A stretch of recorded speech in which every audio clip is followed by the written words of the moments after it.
tal? ¿Cómo están? El Colegio de Médicos de Las Palmas ha denunciado hasta 14 agresiones a profesionales sanitarios aquí en Fuerteventura, 103 en total en el conjunto de Canarias. Una cifra que, si la ponemos realmente en proporción, 20 fueron en Gran Canaria, 6 en Lanzarote, 16 en Fuerteventura. Sale un ratio más alto del que nos gustaría seguramente, de una situación de la que probablemente ni siquiera los sanitarios evidentemente tengan la culpa, una situación de desesperación en la sanidad pública, pero bueno, que al final todos somos víctimas. Este es el resumen de la situación.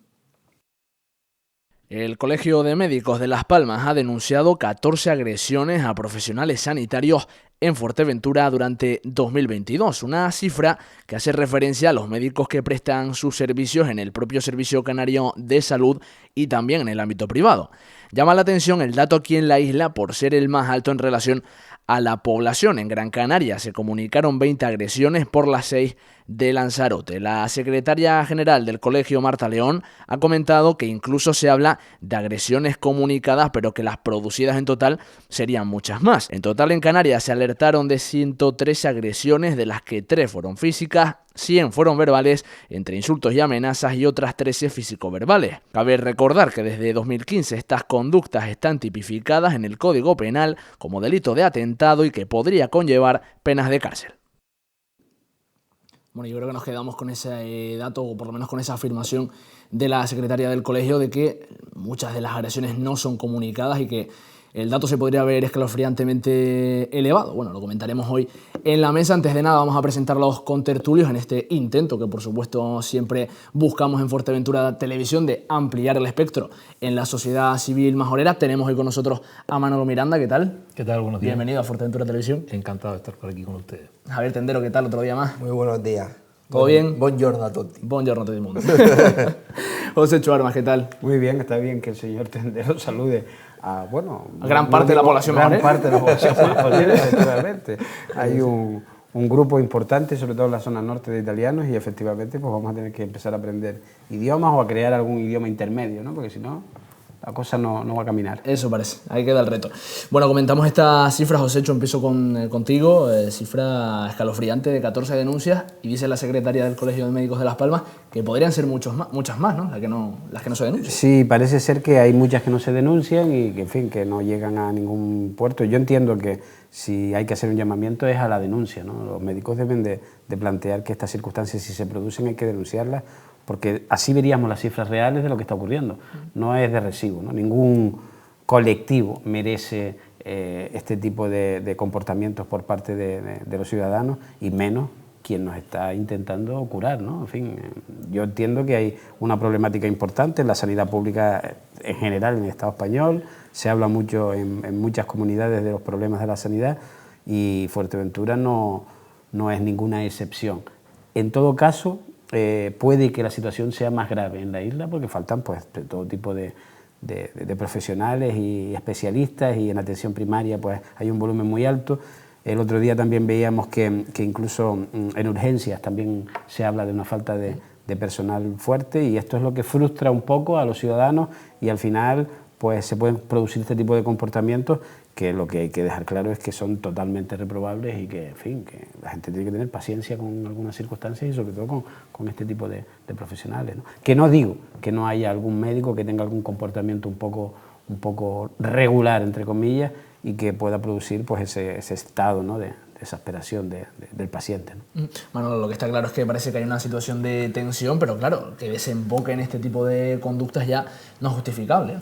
Hombre, la amenaza y el insulto no es justificable bajo ningún concepto.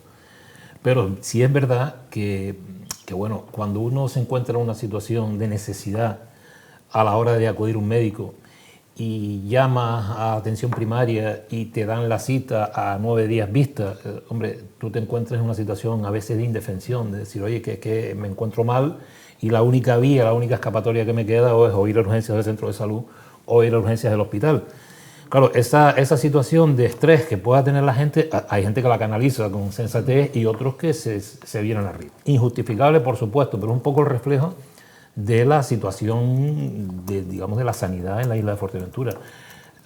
Hay demanda de médicos, demanda de especialistas, hay desazón por parte de los ciudadanos en cuanto a la atención que se les presta. Más que la atención entendemos, y todos los que hemos estado en los hospitales sabemos que es una atención magnífica por parte de los profesionales, pero sí la rapidez, la inmediatez a la hora de ser operado, a la hora de ser atendido en un centro de salud, ¿no? Eso sí que genera desazón y oye, que me dieron una hora para 9 días, pero que tengo una tos tremenda y que ¿qué haces ante esa situación? O te vas a la privada, que no todo el mundo se puede ir a la privada, o te esperas y a ver qué pasa. Eso crea, pero desde luego, justificación a que a un señor médico que está cumpliendo con su trabajo en un nivel de estrés brutal porque tiene 10 personas, 15 personas más de los pacientes de los que debiera tener, los está atendiendo, encima vengas tú a ponerte encima y a echarle la bulla, vamos, yo creo que eso no es justificable. Pero esto responde a una situación, no solamente en Canarias, sino en Fuerteventura y en el resto del Estado español, una situación compleja porque vemos que la sanidad no llega a las demandas de la ciudadanía. ¿Qué está pasando, Javier, con esta situación? Sí, yo creo que este tipo de agresiones son del todo injustificables. Bueno, de hecho, están dentro del Código Penal actualmente como delito de atentado, ¿no? Porque bueno, al final el personal médico y sanitario es considerado como una autoridad, ¿no? Pero bueno, yo ahí lo que me plantearía también, lo primero de todo es que en el ámbito sanitario no es algo nuevo que se produzcan este tipo de agresiones, porque es un ámbito en el que las situaciones de tensión son parte del día a día. Unas urgencias reciben casos todos los días, en los que bueno, la vida de la gente está en peligro, los familiares están nerviosos, es decir, que es normal que este tipo de cosas sucedan. Yo lo sumaría a todo esto a el problema grave que no se ha atajado aún de la salud mental tras la pandemia. Yo creo que la gente aún tiene mucha rémora de todo lo que ha traído la pandemia, de tensión, ansiedad, estrés. Eso se refleja también en que haya más casos de este tipo en los hospitales. Yo recuerdo, bueno, yéndonos más allá del tema de salud mental, mi padre, que trabajaba en uno de sus primeros trabajos en sanidad, él trabajaba en un hospital psiquiátrico y día sí día también tenía situaciones tensas con los pacientes, con familiares. Quiero decir que es algo que los sanitarios desafortunadamente están acostumbrados a ello. Pero creo que esto de la salud mental que no se ha atajado tras la pandemia puede estar afectando a que aumenten los casos también, porque la gente ya de por sí lleva un estrés encima. Si lo expones a situaciones tensas de un familiar enfermo o uno mismo que llega con, como decía Manolo, ¿no? Que me duele, que sí, no tal... hay que tener en cuenta eso también. Yo creo también que hay que tener en cuenta, no sé cómo lo ven, José Chu, te pregunto a ti, una situación que lógicamente creo que hay que concienciar a la ciudadanía de que parte de las víctimas también del problema son los sanitarios, por como decía Manolo, la situación de tensión y de carga de trabajo que soportan, y que al final están todos en ese saco de ser víctimas. Oye, si usted quiere manifestar su descontento, quizá en lugar de hacerlo es otro, ¿no?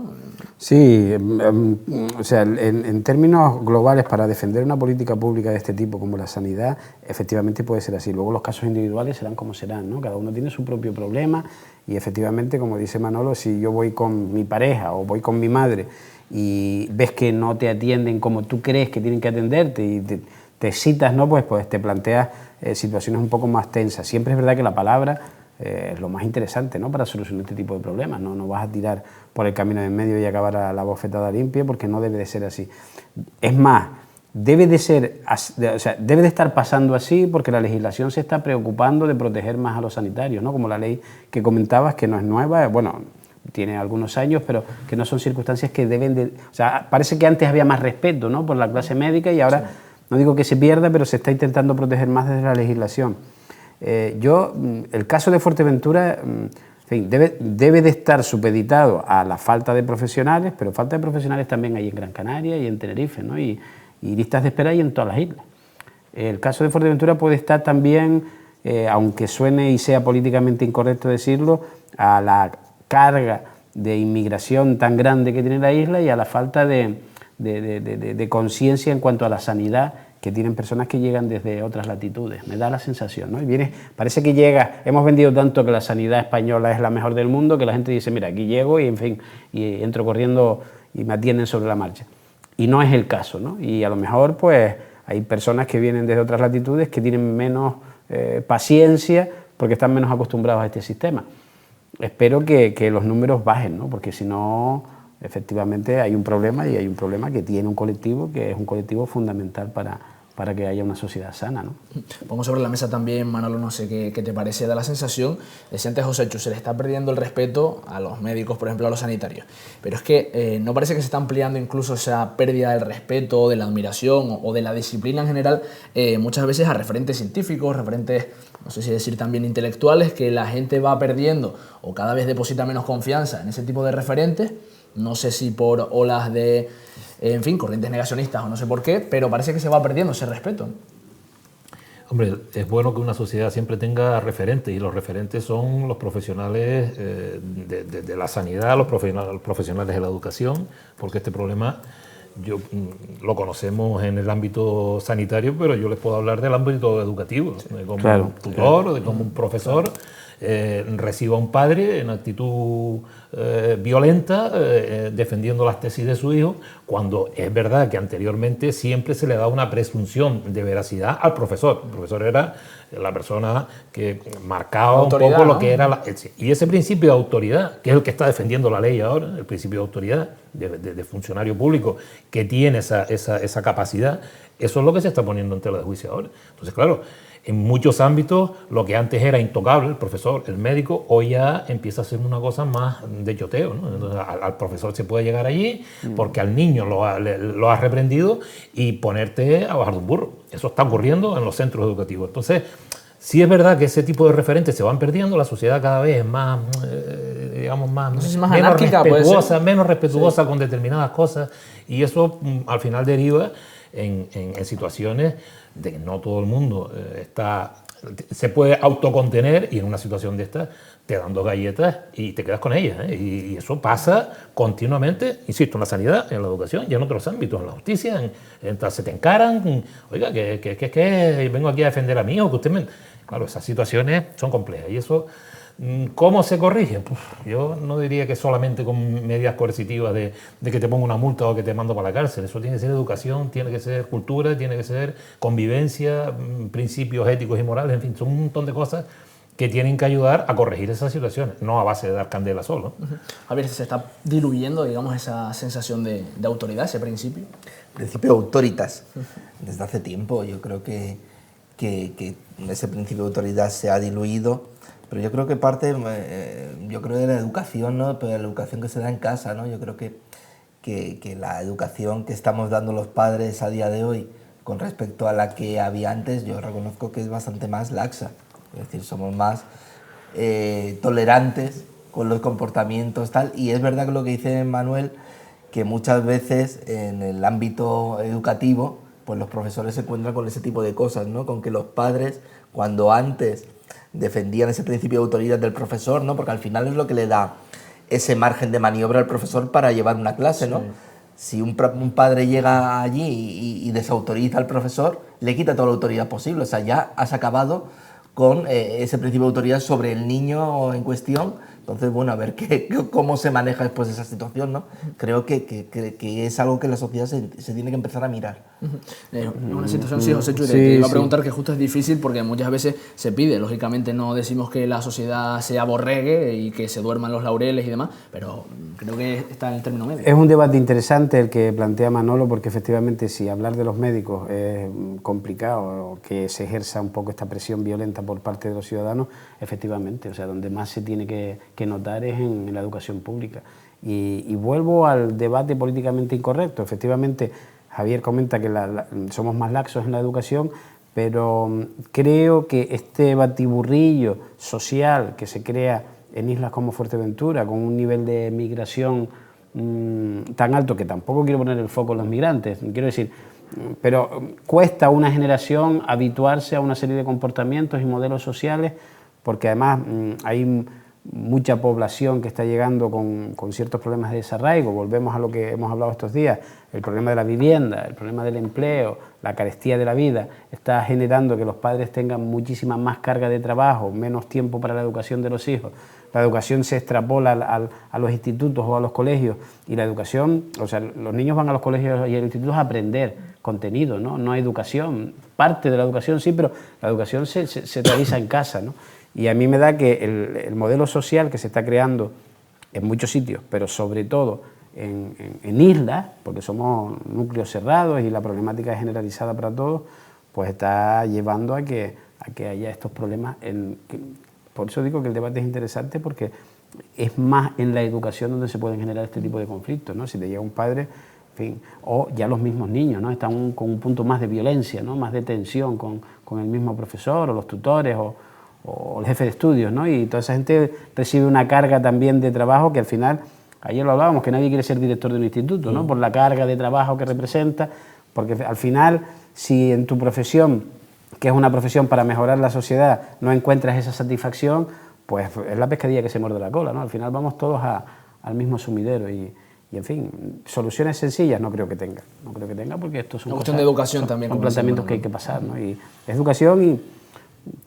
En fin, es verdad, José, yo que la sociedad tal cual la tenemos configurada en Fuerteventura, no ya la inmigración de pateras, claro, ni estas cosas, no, el flujo migratorio hacia la otra Fuerteventura, claro. Que vienen buscando calidad de vida, que vienen buscando otras mejoras laborales, clima, es decir, todo eso está trayendo una cantidad de gente que, quieras que no, cuando tú desde los años 90 a los años 2020 has duplicado la población y nos hemos plantado de 50.000 a 120.000 o de 60.000 a 120.000, eso genera un impacto muy importante, ¿no? O sea, no es lo mismo tener un aula con 20 alumnos o 15 alumnos arraigados familiarmente, socialmente, que tener un aula, como se me dio el caso recientemente, donde 14, 15 de los alumnos eran de nacionalidades no españolas, pero es que además de fuera de la isla eran el resto, o sea, nacidos aquí eran muy pocos, ¿no? Entonces, con esa sociedad es con la que tenemos que lidiar. Y eso, insisto, tenemos que hacer un esfuerzo todos, administraciones, sistema educativo, integración, fomentar que socialmente no haya discriminaciones, que no haya bolsas de pobreza, en fin, todo eso yo creo que es la misión, ¿no? de las administraciones, intentar que todo el mundo tenga una cierta calidad de vida, tenga una vivienda digna, tenga calidad de vida para que después se refleje en los comportamientos de la población y de los chicos, ¿no? Yo creo que por ahí va el tema, pero es muy complicado. Pero con esa reflexión nos quedamos, que yo creo que es el buen camino a seguir. Bueno, cambiamos de tema, abrimos una ventana hacia la defensa y conservación del patrimonio cultural, porque bueno, pues el Cabildo ha sustituido esas 6 aspas de la Molina de Tefía, una infraestructura que se había visto gravemente dañada después de las últimas tormentas del mes de diciembre, y bueno, pues que por fin han sido reparadas. El Cabildo de Fuerteventura ha sustituido las 6 aspas de la Molina de Tefía, una infraestructura que había sido dañada tras los últimos temporales del pasado mes de diciembre y que ahora ha sido reconstruida. La edificación mantiene su estructura y diseño original bajo el análisis de la arquitecta Patricia Molina. Para que su sustitución fuera la adecuada, se han tenido que realizar algunos pasos previos, por ejemplo, con equipos de carpintería. Se trata de uno de los 23 molinos de la isla declarados bien de interés cultural. Desde el Servicio de Obras y Maquinarias de la institución insular estamos procediendo a la reparación de las aspas de la Molina de Tefía, una molina que fue adquirida por el Cabildo de Fuerteventura en el año 1992, a la que hubo que reconstruir tanto las aspas como la estructura de soporte, pues no contaba con ellas, bueno, y que lamentablemente con el paso del tiempo se han ido degradando, y los fuertes temporales de viento de finales de año destrozaron 3 de las aspas, y al desmontarlas hemos apreciado también que las otras 3 se encontraban en mal estado, con lo cual se ha procedido a la reconstrucción de las 6 aspas de la Molina, que estamos procediendo ya a la instalación para dentro de ese compromiso de la institución insular con la conservación y mantenimiento del patrimonio histórico de Fuerteventura, que es patrimonio de todos los majoreros y tiene que seguir perdurando para las generaciones futuras. Bueno, pues esa era la reflexión que hacía el presidente del Cabildo, Sergio Lloret. Bueno, Javier, pues siguen con el mono de trabajo puesto, el 100% del gobierno en pleno. Claro, el gobierno del Cabildo en pleno, ahí apoyando para que reconstruyan las aspas, y bueno, creo que es bueno que este tipo de cosas vayan saliendo. Lo comentamos el otro día, que bueno, que habitualmente pasa esto, ¿no? Que en los últimos meses antes de elecciones sale todo, y se da la circunstancia de que sale todo con 2 personas llevando el Cabildo, ¿no? a sus hombros, ¿no? A sus espaldas. Así que bueno, vamos a ver a Sergio Lloret y a Juan Nicolás mucho en estos meses en la tele y en todos los medios, ¿no? Porque van a estar constantemente inaugurando cosas y sacando cosas adelante, ¿no? Bueno, no sé si tienes esa sensación, aquí lo hemos hablado mucho en esta mesa, de que parece que el gobierno o el Cabildo en pleno en estos últimos meses se están poniendo el mono de trabajo. Bueno, a mí no me preocupa tanto que que el Cabildo termine de ejecutar en este momento aquello que ya se ha venido trabajando por parte del presidente en este momento y de los distintos equipos que hayan ido conformando los proyectos que se han elaborado esta legislatura. A mí lo que sí me da un poco de desasosiego es que dos personas que, como hemos visto, pues están en la inauguración de La Molina, después están en una rueda de prensa, luego estarán tal, ¿qué capacidad en estos meses tienen de estar planificando y estar pensando en posibles obras en los próximos meses, en los próximos años, o servicios o mejora de los servicios? O sea, yo lo he dicho y lo sigo diciendo, he estado en el Cabildo muchos años y sé que el presidente del Cabildo es la figura, digamos, el director, el coordinador, el impulsor. Esa es la figura y la representación, evidentemente. La cara del Cabildo es el presidente. Pero el presidente no puede estar en temas muy concretos. Para eso hay una distribución por consejería y cada consejero tiene la responsabilidad de llevar a cabo lo que se ha planificado, tanto en programas electorales como sea en un programa de gobierno. Eso veo difícil que con la actual configuración del grupo de gobierno del Cabildo pues se pueda pensar en algo más allá que unas elecciones, ¿no?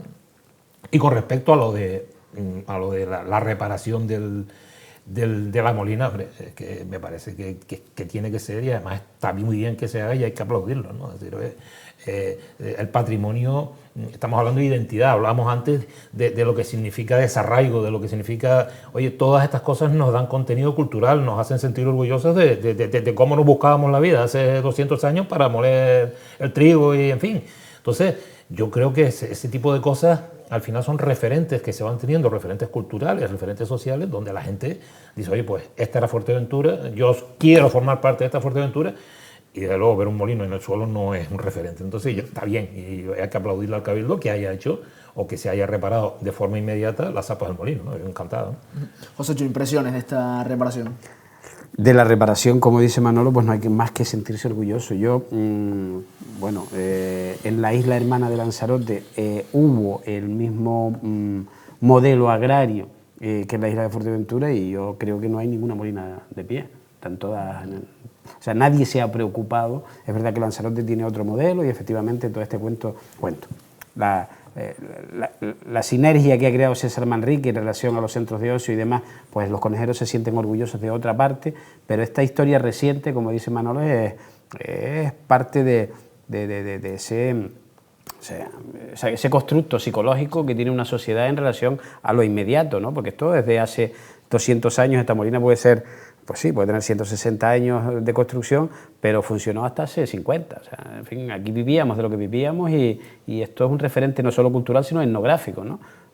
Hay que poner en valor todas estas circunstancias que no se ponen en otras islas, desgraciadamente. En Fuerteventura, pues todos lo sabemos, hay molinos reparados y maravillosos por todas partes y molinas también con toda la maquinaria puesta a funcionar. No creo que vaya a usarla nadie para moler gofio ahora, pero bueno, sí hay una, entendí, ¿no? Que hay un señor que se dedica a esto. En fin, todo este constructo social alrededor de nuestro pasado reciente es muy importante para que la gente sepa qué se vivió aquí, cómo se vivió aquí, y desde luego, si no tenemos más historia, porque desgraciadamente no se ha conservado más, aparte de las fortificaciones y demás que se han hecho a lo largo de la isla de Fuerteventura, esto es un referente cultural y es una maravilla. En cuanto a la reflexión sobre dos consejeros en un pleno de un cabildo, yo estoy con Manolo, o sea, hay que plantearse que esto es una institución que está arreglada de la forma que está arreglada, hay equipos de gobierno y para eso hay elecciones, en este caso es excepcional, pero el caso está claro que son posiciones políticas de las que se derivan todos aquellos polvos, ¿no? O sea, en fin, esta ha sido una legislatura, lo hemos hablado muchas veces, convulsa, ¿no? Por decirlo de alguna forma, y ha llevado hasta que las estrategias políticas acabe la legislatura con dos consejeros que de hecho sí que están trabajando. O sea, es obvio que están culminando procesos que se empezaron anteriormente y son trabajos que vienen haciéndose desde hace tiempo, pero el hecho en sí es que están y están copando toda la parte mediática, ¿no? Y la presencia que tiene un presidente de un cabildo, modelo presidencialista, como también dice don Manuel Miranda, efectivamente le da una relevancia que políticamente es muy interesante para Sergio Lloret y para Juan Nicolás. No sé si Juan Nicolás repetirá en lista, me da a mí que no, pero Sergio sí está aprovechando todas las circunstancias, claro. Bueno, aquí lo hemos hablado mucho de lo que está dando de sí esta legislatura del Cabildo, también de lo que queda hasta las próximas elecciones. Ya, si no recuerdo mal, son menos de 2 meses para que empiece la campaña. No sé qué esperas de aquí a ese 28 de mayo. Pues yo creo que ya todo lo que se mueve está en clave electoral. Las instituciones se están moviendo en clave electoral, se están apurando todas aquellas iniciativas para culminarlas y que dé la impresión de que lo que no se ha hecho de aquí para atrás se va a terminar y se va a culminar ahora. Vamos a estar en esa clave, ¿no? A mí me gustaría que reflexionáramos sobre esta legislatura. ¿Qué ha pasado? ¿A qué nos ha llevado esta atomización del voto, grupos, grupúsculos y demás? ¿Y qué ha significado eso? Efectos de estabilidad en las administraciones. Para que una administración funcione y para que una administración camine bien, tiene que haber estabilidad. No se puede estar en disputas políticas porque mientras estás peleando políticamente no estás gestionando, que al final para lo que estás ahí. Y yo creo que sí se debiera reflexionar. Y esta campaña electoral que se inicia ahora debería hacernos pensar qué opciones nos pueden dar una estabilidad en las administraciones, de tal forma que no estemos con continuos sobresaltos que al final lo que llevan es a que no funcione, que las administraciones se paralicen, se mire más en la parte mediática, en la parte de redes, en la parte de cómo aparentar que se está haciendo, pero la realidad, cuando te metes en las tripas de las administraciones, es que se podía haber hecho mucho más y no se está haciendo. Javier, ¿se podría haber hecho mucho más y no se está haciendo? Yo creo que se podría haber hecho mucho más si no hubiera habido toda la inestabilidad política que ha habido en general en toda la isla. Lo que sí que es verdad es que yo, más allá del tema de la estabilidad, creo que las próximas elecciones se van a discutir en temas de modelo de isla, o sea, y modelos de desarrollo de la isla. Creo que están bastante bien definidas las posiciones de los diferentes partidos en ese aspecto y el ciudadano es el que tendrá que elegir qué tipo de isla quiere, si quiere la que piden unos o la que piden otros. Y a partir de ahí pues veremos el 28 de mayo los resultados que arrojan las urnas. Pero creo que el kit de la cuestión está ahí, modelo de isla. Bueno, continuamos justo en este sentido porque en estas últimas horas conocíamos que el Partido Socialista aquí en Fuerteventura denunciaba que el pacto entre Coalición Canaria, MF y Partido Popular no enviaba las cuentas del 2021 a la auditoría de cuentas. Esto es lo que se sabe por el momento. El Cabildo de Fuerteventura no ha enviado la documentación relativa a las cuentas del ejercicio 2021 a la Audiencia de Cuentas de Canarias. Así se lo ha comunicado el propio órgano al presidente del Parlamento Regional, Gustavo Matos, advirtiendo de esta situación. Una circunstancia que ha comentado el PSOE, diciendo que se trata de la enésima muestra de incompetencia, dicen, del pacto de Coalición Canaria, Partido Popular y AMF. Además, la Audiencia de Cuentas también ha comunicado que se procede a la exigencia de las responsabilidades en que se hubiera incurrido, incluso instando a la retención del 2% de los pagos. Desde el Grupo Socialista en el Cabildo anuncian que temen otro cruce de acusaciones entre los ex-socios de gobierno repartiéndose la irresponsabilidad. Bueno, Joséchu, ¿qué ha pasado aquí con estas cuentas? Yo entiendo estas circunstancias, como decía Manolo, en clave electoral también. En fin, básicamente aquí se está, unos ponen asfalto, otros protestan porque no se pusieron las cuentas. No tengo la información y no hay réplica en este momento del presidente del Cabildo ni de los diferentes grupos que son acusados de no haber presentado las cuentas. En fin, es lo que toca. O sea, hay reproches por aquí, reproches por allá. Tampoco sé la gravedad, porque no soy experto. Manolo a lo mejor nos puede decir un poco más, pero yo no soy experto en saber qué gravedad tiene no haber presentado las cuentas del 2021 todavía a estas alturas. Supongo que la tendrá, si efectivamente el Partido Socialista saca una nota de prensa quejándose de estas circunstancias. Pero ya te digo, yo esto todo lo veo en lo que está tocando, ¿no? O sea, toca. La campaña, como decías, empieza en 2 meses, pero me da la sensación de que llevamos en campaña casi 9 y...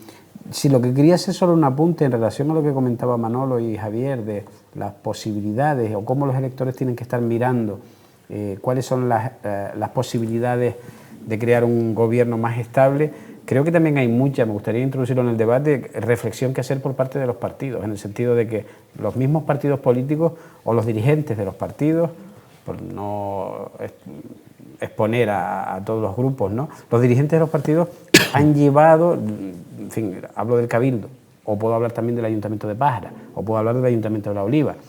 Las mociones de censura las hacen los presidentes de los partidos, básicamente, ¿no? Y se ha planteado intereses un poco espurios, ¿no?, en varias de las circunstancias de lo que ha ocurrido en Fuerteventura. Quítate tú para ponerme yo, o ponte tú, me pongo yo, y hay que ser un poco más responsable, porque no ha ocurrido esto en legislaturas anteriores. Puede ser que la atomización de votos favoreciera a que estos comportamientos se dieran, pero a mí me está recordando esto a la Lanzarote de los años 80, ¿no? O sea, una locura de posicionamientos y de control de las administraciones públicas, porque la política se hace desde las administraciones, y el que se queda fuera parece que no tiene capacidad como para hacer política durante 4 años, y yo entiendo que los ciudadanos no merecemos que los políticos estén valorando si tienen o no que gobernar porque sí.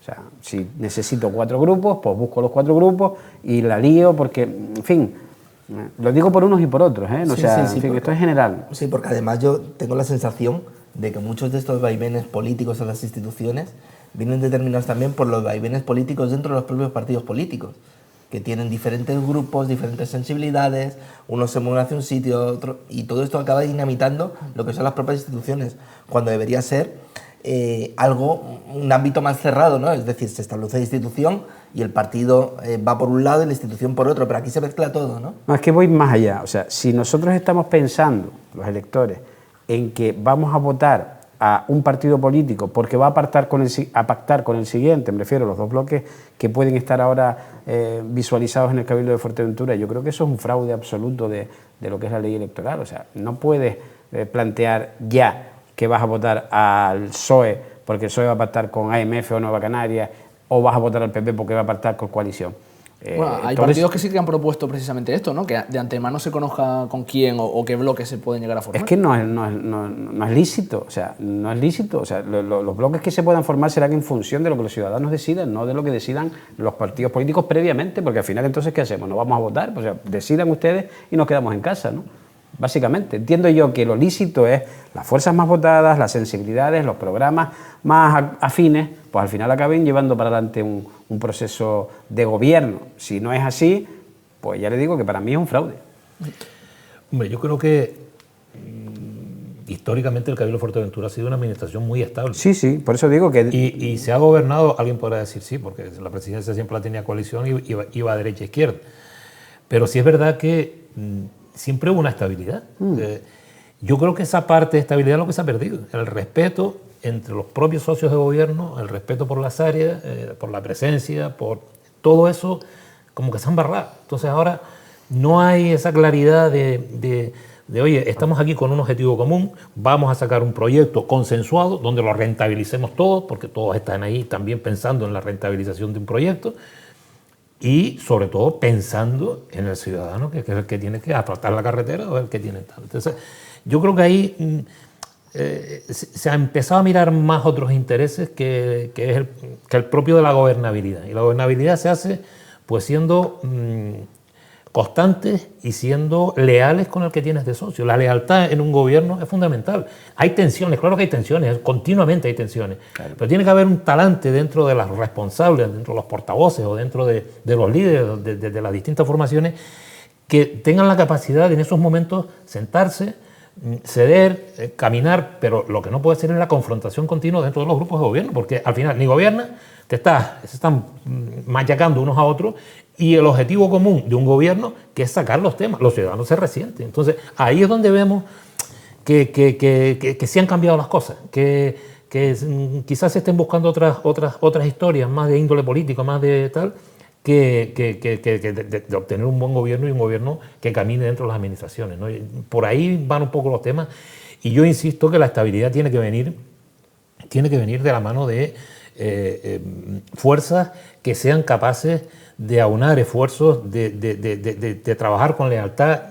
Los ideales todos sabemos que a nivel local son los que son. O sea, tampoco va a cambiar mucho el que tú pactes con, digamos, con un PSOE o con un tal, sí, políticas más digamos, más sociales, más incidencia en lo social, otros en lo económico, pero al final los presupuestos son lo que son, y el margen para moverte dentro de una administración es el que es, 2 millones, 3 millones, 5 millones. Yo creo que ahí, si se trabaja en conjunto y si se logran pactos fuertes y coherentes con lealtad, a lo mejor estoy pidiendo pero yo creo que la solución va por ahí. ¿Por qué es que se ha hecho, José? Eres un idealista, sí, Manolo. Se ha hecho. Pero yo insisto, yo creo que ahora mismo los partidos, más allá de las ideologías que han quedado un poco en el aire, ¿no? Todo el tema del desarrollo de la isla como tal, el tema del territorio y demás, es como el gran debate, ¿no? Que llevamos ya varios meses, tal, y hay posiciones claras de determinados partidos que están en un lado y otros están en otro. Entonces ahí es donde vamos a ver, y eso afecta incluso a lo local, ¿no? Vamos a ver cómo... Pero Javier, en ese punto, en el equilibrio está la virtud. Quiero decir, yo creo que los posicionamientos en cuanto a territorio en Fuerteventura no pueden ser aspectos maximalistas ni minimalistas, o sea, y es lo que ocurría en otras legislaturas. Dos inquietudes sobre cómo se puede desarrollar el modelo, pues se juntan y se busca una fórmula intermedia en la que todos estos tiras y aflojas lleven a un equilibrio. Yo creo que aquí hay varias, bueno, esto puede abrir muchas causas, ¿no? Como diría el mediador, y muchas líneas de investigación, pero básicamente no hay un modelo puro para Fuerteventura, porque no puede haberlo. O sea, al fin, sí hay que atender a fórmulas en las que unos van por un lado y otros van por otro. En ese sentido, pues Manolo gobernó en varias legislaturas a la izquierda con el Partido Socialista y, en fin, el Partido Socialista... yo lo que sí he hecho de menos de todas esas legislaturas en las que estuvo el gobierno de Manolo y más gente es no haber llegado a un consenso con el modelo territorial vía legislación, o sea, un PIOF que garantice que la gente pueda sentirse cómoda en un documento amplio en el que todas las inquietudes estén plasmadas, ¿no? Y es un documento ideológico al final, porque en fin, se plasman las diferentes sensibilidades de los partidos y de la sociedad civil. Porque hay que mirar qué es lo que pretende la sociedad civil, los empresarios, las necesidades reales que tenemos de infraestructura pública, y eso no se ha dado en Fuerteventura y yo creo que es la gran losa. A mí me da que es la gran losa. Pero si en aquellos años que eran mucho más flexibles y mucho más abiertos al diálogo y a mover posiciones, aunque, bueno, siempre es difícil, pero estaban más dispuestos, ¿no? Hoy en día, que hay posiciones muy férreas y muy de máximos, hay algunas posiciones... Para eso cobran, ¿no? Tendrá que entenderse, ¿no? Yo lo veo mucho más complicado que sea alguna cosa como el PIOF. Ahora mismo me parece algo impensable, que se pongan las fuerzas políticas de acuerdo, me parece una cosa... pues entonces que se vayan todos, o sea, si no son capaces, pues entonces al final... Es que el PIOF es el documento, o sea, claro, ¿por dónde camina la isla? ¿Por dónde se desarrolla la isla? Con un documento del plan insular, que además después derive en los distintos planeamientos generales, pero tiene que haber un plan insular, y un plan insular que defina el modelo económico que queremos. Ahí hay, como tú dices, hay sensibilidades, unas sensibilidades mucho más conservacionistas y otras sensibilidades mucho más desarrollistas. Bueno, habrá que buscar el punto medio. El equilibrio está la virtud. Porque dentro de la población vemos, y lo vemos en debates, en redes y demás, vemos como hay un sector de la población que lo que intenta es el conservacionismo per se, o sea, no hay que evolucionar, no hay que caminar más, no hay que instalar nuevas instalaciones, nuevas industrias, nuevas empresas. Y otro que también un poco entienden que todo lo que sea generar trabajo y generar empleo pues puede venirnos muy bien. Sin miramientos, ¿no? Sin... Y el territorio, pues bueno, que soporte lo que tenga que soportar. Yo creo que hay términos medios y cuando las cosas se hacen con consenso y tal, es difícil. En eso estoy de acuerdo contigo. Cuando te pones delante de un PIOF, porque ahí no solamente intervienen ideologías políticas, intervienen intereses desde sectores económicos, desde sectores de los propios ayuntamientos que quieren, oye, ¿por qué mi plan general, por qué el ayuntamiento de tal tiene 20.000 camas y yo tengo 5? ¿O por qué aquí permite que se desarrolle el suelo rústico y aquí me tiene cerrado en un modelo distinto? Bueno, todo eso hay que estar. Pero claro que eso es un proceso. En el año 2000, el año 95, 99 y luego posterior, cuando se aprobó el plan insular, eso llevó horas y horas y horas de negociación, sesiones que incluso en algún momento fueron con el tema del suelo rústico, de edificación en 10.000, que aquello fue una locura. Bueno, pues, pero se avanzó, se conservó una parte importante, se suprimieron miles de camas. Recuerdo el Ayuntamiento de Tancúria tenía 500.000 camas en la zona de Aguas Verdes. Bueno, se hizo un modelo que se ha quedado obsoleto y que evidentemente hay que volverlo a tomar porque nos están generando tensiones como el Dreamland, tensiones como la expansión de las renovables, tensiones de infraestructuras donde las colocamos, zonas naturales, las cepas, la zona Red Natura 2000 que no te permite meter infraestructuras y tienes que hacer cabriolas, por ejemplo, el eje norte-sur en el tramo aeropuerto de Pozo Negro. Una locura. Pues quiero decir, si tú tienes un planeamiento desarrollado y encima los ayuntamientos adaptan ese planeamiento al insular, hombre, tienes una posibilidad de trabajar mucho más tarde. ¿Vas a poner molino? No, se puede poner molino. El PIOR no te lo permite. Bueno, declaración de interés, no sé qué. Y ahí ya empiezan otros intereses y no decides tú, no decide el cabildo. Bueno, pues todo eso se puede corregir, pero para eso hace falta voluntad y tener claro, sentado y con la cabeza muy fría para sacar ese documento. Voluntad, liderazgo y sobre todo estas políticas de regate corto que antes no existían tanto, pues dejarlas un poco de lado, ¿no? Y la gente entender que ceder en cuanto a beneficios de partido, si es por el bien social, pues al final es la clave de todo lo que puede ocurrir en una isla como Fuerteventura, porque no dejamos de ser un territorio insular que además está recibiendo una carga de migrantes muy fuerte, que además hay socialmente hay mucha distancia entre los que trabajan en la trituradora del turismo y la maquinaria de las instituciones, ¿no? Que son otro tipo de personas que tienen otras rentas y demás, y esto puede derivar en conflictividad social a corto plazo, porque si ya la estamos viendo que le están dando botazos a los médicos y a los profesores, pues en algún momento dado esto puede... La tensión puede explotar al final. No digo explotar, porque tampoco, pero sí es verdad que acabaremos teniendo una sociedad que no nos gusta. Bueno, continuamos avanzando hasta hora de la mañana porque justamente en estos últimos días, bueno, ayer de hecho comenzaba esa visita oficial de Ángel Víctor Torres a Rabat. Allí en Marruecos se está reuniendo con el gobierno local, con el gobierno marroquí, para, entre otras cosas, analizar las posibilidades de conectividad entre Canarias y, en concreto, esa línea marítima entre Fuerteventura y Tafalla, que podría volver a ser una realidad después de cerrarse en 2008. El regreso de la línea marítima Fuerteventura-Tafalla podría estar más cerca que nunca. El presidente Ángel Víctor Torres así lo anunció durante su viaje diplomático a Rabat, donde se encuentra realizando una ronda de conversaciones con distintas personalidades marroquíes. Después de culminar esos encuentros institucionales, el presidente canario adelantaba que uno de los acuerdos más importantes alcanzados con el gobierno marroquí es precisamente la mejora de la conectividad entre los dos territorios, la ampliación de rutas aéreas con Binter, con ciudades como Tánger, o el compromiso de reactivar la línea marítima de Fuerteventura con Tafalla. Hay un compromiso de los gobiernos, del gobierno de Canarias y también del gobierno del Reino de Marruecos para poder activarlo. Saben que dejó de hacerse hace unos años, es muy importante esa conexión marítima y buscaremos mecanismos. Hay empresas canarias que están interesadas para que esto se pueda activar cuanto antes. Bueno, esa es la situación, la última hora de lo que está ocurriendo en Marruecos. Hoy también va para allá una comitiva del sector empresarial de Canarias a reunirse con los distintos organismos institucionales de Marruecos. Manolo, no sé qué esperas de estas reuniones y bueno, pues la buena noticia de la recuperación de esa línea marítima. La recuperación de la línea, tengamos en cuenta que el ferry cayó en el 2008, estamos en el 2023, han pasado 15 años.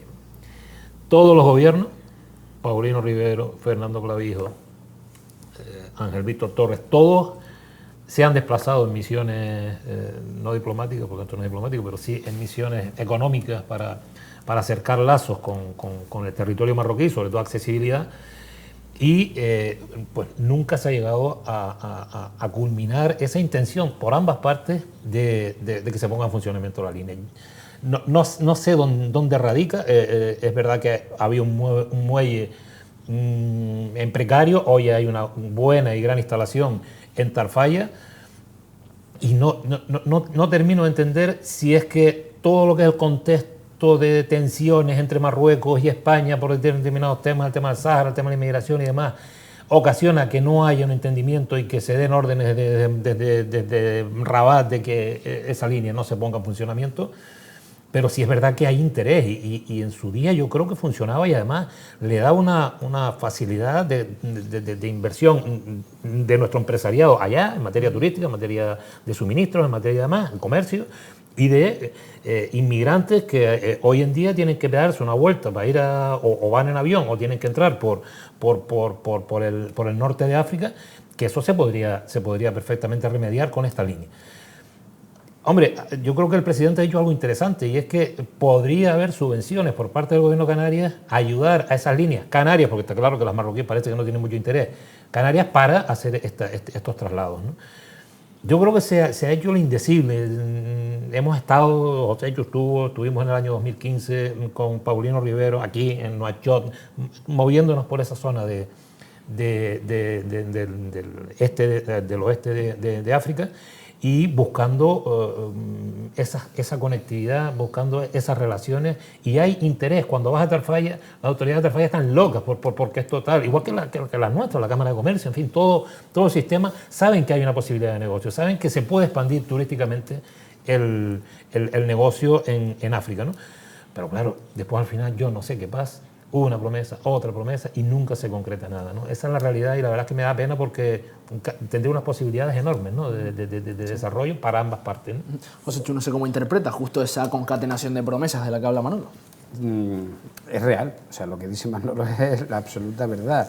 Desde que la Salaman cayó y la naviera Armas, pues, y los seguros empezaron a pelearse a ver quién sacaba aquel barco de allí, pues efectivamente han pasado muchísimas cosas. Yo creo que estaba viéndolo antes en el digital, e incluso en un periódico anterior que hacíamos, el Crónica de Fuerteventura, yo no sé si tengo 16 titulares, el próximo verano se pone la línea.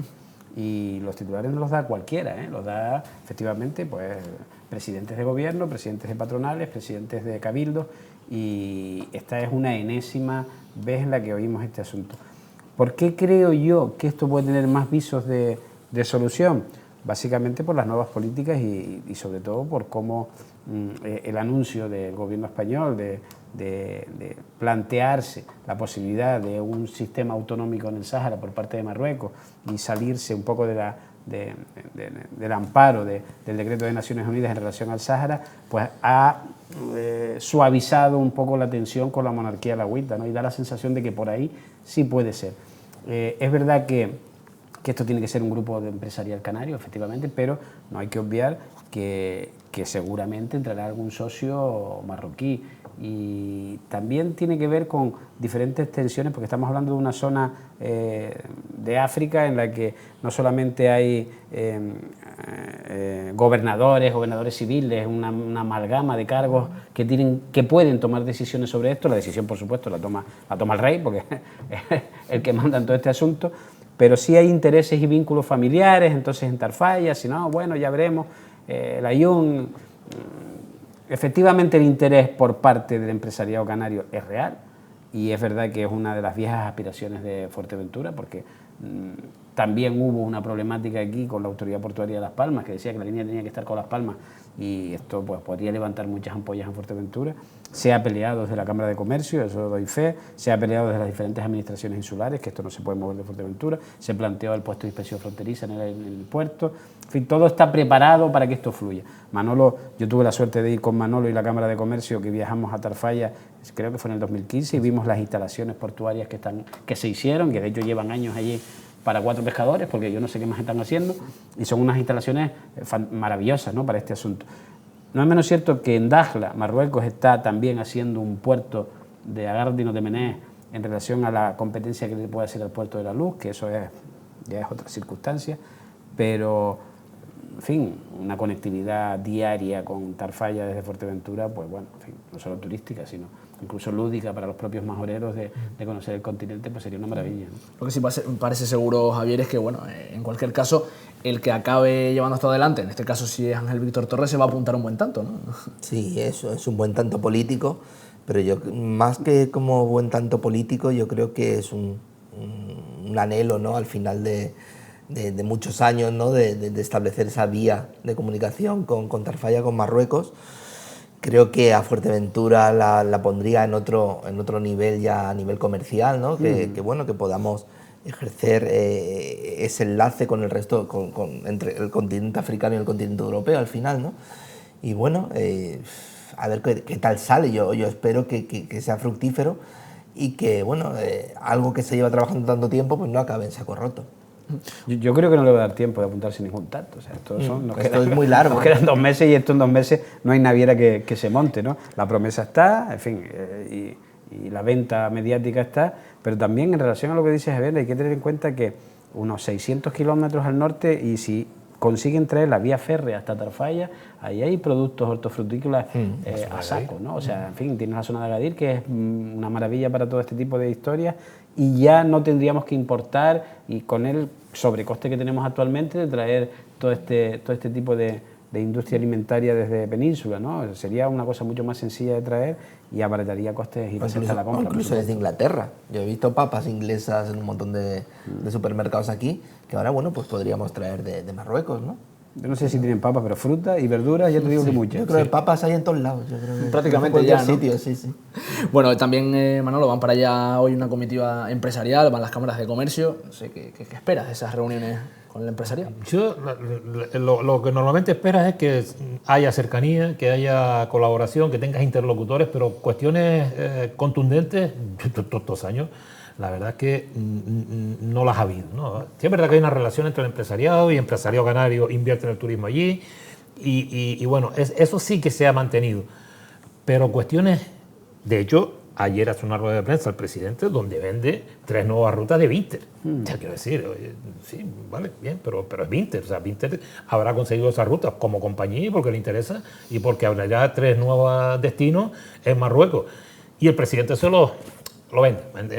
Entonces, bueno, no consigues tantas cosas. Entre otras cosas porque Marruecos es un sistema donde el rey manda, donde es un gobierno muy centralizado, y un presidente de una comunidad autónoma pues podrá llegar a cuestiones muy puntuales de cosas que le da, pero no puedes hablar ni de agua, ni puedes hablar de fronteras, ni puedes hablar de inmigración, ni puedes hablar de nada, porque no son tus competencias. No son competencias. Claro. Ahí irás a lo que se va a hacer normalmente en estos casos, a unir lazos, en fin. Y porque además es tradicional que el presidente del gobierno de Canarias en cada legislatura viaje a Marruecos una vez, ¿no? Y también viajan a Venezuela otra vez y a Cuba otra vez. Son un poco los referentes culturales. Claro. Y, bueno, primero a Cuba y a Venezuela porque hay mucho electorado y la cosa pende a veces de hilos, de esos flecos que hay por ahí, y a Marruecos porque es el vecino. O sea, el vecino hay que tenerlo más o menos. Oye, tenemos una población enorme. Sí. La mayor población africana en Canarias. Marroquí y saharaui. No nos olvidemos que Tarfaya está al borde de lo que es el Sáhara Occidental. Tarfaya está ahí, el sur de Marruecos, y pasa la raya y ya estás en el Sáhara. Zona conflictiva, pero ahí estás, ¿no? Y tienes que mantener, y el gobierno de Canarias tiene que mantener, porque dentro de los socios del propio gobierno de Canarias tienen sectores muy pro-saharaui, pero el propio gobierno socialista siempre ha sido muy pro-marroquí. O sea que ahí hay muchas sensibilidades, ¿no? Pero yo creo que es importante que siempre haya una buena coordinación con lo que hay, porque siempre alguien se va a beneficiar. Empresarios van a ir allí, van a hacer negocios, van a venir aquí. O sea, yo creo que eso es importante, ¿no? Mantener relaciones con los vecinos y buenas relaciones, por supuesto. Pero creo que al final es difícil venderlo en lo concreto, ¿no? Porque muchas veces son brindis al aire. Sí, materializarlo a veces es complicado, porque ya digo, muchas de las competencias que puedes negociar con Marruecos no están en tu ámbito, entonces. No, y a los hechos te remites, no quiero decir que lo hablábamos hace un rato, llevamos años intentando, claro. Y aquí estamos pues esperando un poco a ver qué es lo que ocurre, ¿no? En fin, y siempre con la sensación de que no depende de las autoridades, del gobernador, de la provincia de... Esto es una orden del ministro de Transporte marroquí que dirá, esto ni agua, que nos están fastidiando por otro lado. A mí me da que también tiene que ver con aspectos de política internacional de Marruecos, o sea, el reconocimiento de una línea y de una frontera con Canarias. Hombre, Canarias no está en el disparadero, ¿no? Pero lo hablábamos con Ceuta en Melilla. Una vez que reconoces que hay una frontera, ya reconoces la soberanía española sobre otro territorio. Y en fin, esta gente siempre parece que está disparando o apuntando a 200 años vista, ¿no? Parece que su modelo algún día veremos, ¿no? Y eso es un gran temor también en Canarias, ¿no? Que algún día a Marruecos se le ocurra, por la arte del bilibirroque, reclamar algún tipo de soberanía en aguas canarias o incluso en territorio canario, que en fin, no lo veo. Y hay que ser consciente de que Marruecos en estos momentos está invirtiendo mucho dinero en defensa. En materia de aviación, en materia de drones, están comprando las últimas tecnologías en esa materia.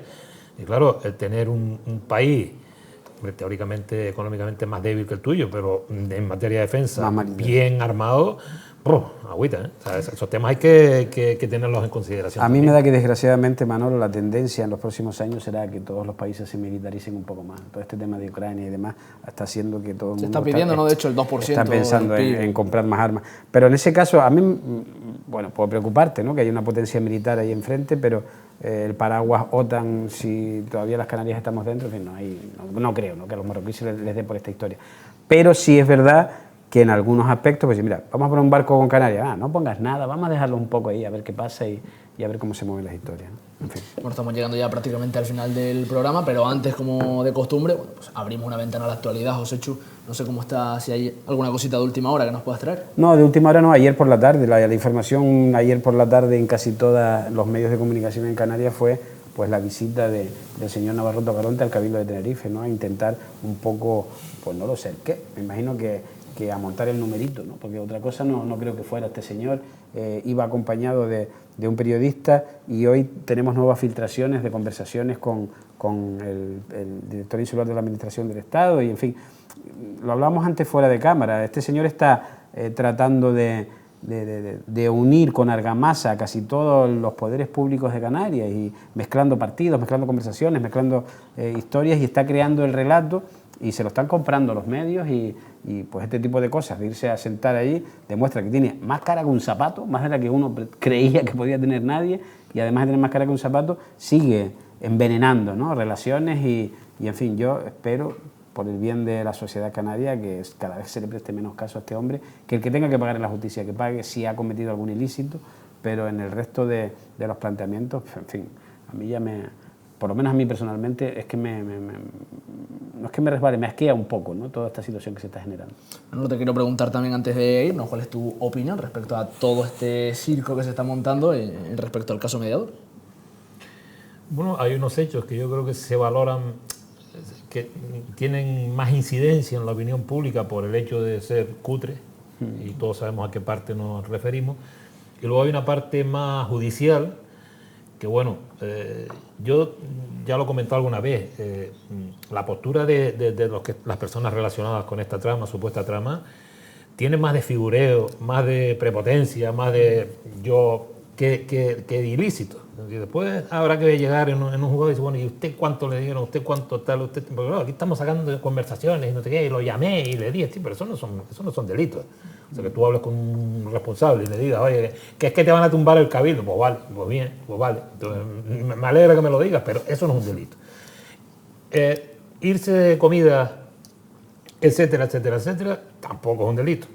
Es decir, hay que circunscribir, pero claro, hay un componente, todo el tema que ya todo el mundo conoce, que eso sí que hace un daño político terrorífico. O sea, eso sí que cosas como que nos tuvieran cerrados durante 3 meses y que no podíamos salir, no podíamos reunirnos 4 personas y haya gente que se reúne y que encima sean cargos políticos que han sido los que han refrendado esa medida, coño, eso duele. Y cuando tú estás votando por la mañana en un parlamento, estoy en contra de la prostitución y demás, y después por la noche, ¿sabes?, se demuestra, o por lo menos aparece en esa fotografía, yo creo que eso sí que hace daño. Porque yo insisto, la parte judicial, eso tienes que ir a unos tribunales y ahí tienes que ir quien acusa tiene que ir muy bien centrado y tiene que saber las cosas cómo van. Pero lo otro sí que hace daño. Ese relato, ¿no? Que sea... Y luego este hombre, como tú dices, es que tiene una carga muy ropero, es que está acaparando, pero es que acaparando ¿a qué nivel? O sea, los grandes comunicadores de España lo han tenido sentado. O sea, las cabeceras de todos los programas de la televisión, la Sexta, la 4, aparece este señor y además le dan credibilidad. ¿Qué ventaja tiene este señor? Porque es que lo tiene todo grabado. Pero hombre, grabar que hablé con un señor y montar un pollo porque dice que este señor no me conoce y yo lo conozco porque aquí tengo una grabación, hombre, si eso es digno de mención, pues que venga Dios lo vea. Pero que sí tiene un daño político, esta situación al Partido Socialista en este caso sí que le va a hacer daño porque hay muchas incongruencias y la mancha se va extendiendo y ahora aparece la Guardia Civil y después aparece no sé qué y ahora aparece y esas cosas son demoledores y más en el periodo que estamos. Javier, rápidamente antes de irnos, última reflexión de esta última hora. ¿Qué voy a opinar de este señor? Al final es lo que está diciendo Manolo, quiero decir, por lo visto ha grabado todo el que se ha acercado y ha tenido algún tipo de conversación o trato con él, pues lo ha grabado. Yo imagino que habrá mucha gente que no pega ojo bien en estas últimas semanas, porque pues, si se ha ido con él a determinados sitios o si ha tenido una conversación telefónica en la que no recuerda que habló y tal, pues imagino que habrá mucha gente preocupada de qué puede salir, porque está claro que este señor, aparte del teléfono que se quedó la juez, ¿no?, y demás, este señor lo debe tener guardado en otro tipo de archivos y tal, y todo apunta a que debe ser esa la fuente de las filtraciones que están saliendo constantemente, ¿no? Se va paseando por redacciones de periódicos digitales, por platós pues a saber qué puede salir de aquí al 28 de mayo, porque yo creo que al final se está jugando con esto, ¿no? Se está jugando con ir lanzando cositas, a ver a quién le hago daño en este momento. La conversación que salía hoy decía que el que le había hablado de lo de la moción era Fernando Clavijo, quiero decir, que ahí está apuntando a que el presidente de Coalición Canaria ha tenido tratos con él. Todo esto va a ser un arma arrojadiza de unos partidos contra otros, que este señor se va a mover como pez en su pecera, ¿no? Moviéndose de un lado para otro, saliendo pues ayer plantándose en el Cabildo y poniéndose allí. Cualquiera se presentará también en el Parlamento de Canarias. Quiero decir que bueno, mientras que no se le ponga fin a todo este circo, pues ahí seguirá. Con estas reflexiones nos quedamos, sí, José Chu. No, dos cosas. Yo diría más que pez en su pecera cochino, en su chiquero, porque este es el caso de este señor, y otra que decía don Manuel Miranda que los grandes comunicadores de este país habían entrevistado al hombre, pero el señor Cristian Cárdenas todavía no lo ha traído. Tienes una oportunidad de oro. Hay falta. Y me parece a mí que bueno, hay que reflexionar también un poco sobre a quién le damos espacio, y creo que en esta televisión eso lo hacemos bien. José Chu, gracias por estar con nosotros un día más. A ti. Javier Tendero, muchas gracias. Muchas gracias. Manolo Miranda, gracias y bienvenido, y cuando quieras, pues aquí tienes tu casa. A plena disposición, gracias. Como también ustedes tienen aquí su casa en Fuerteventura Televisión, en Enclave Majorera. Hasta la próxima.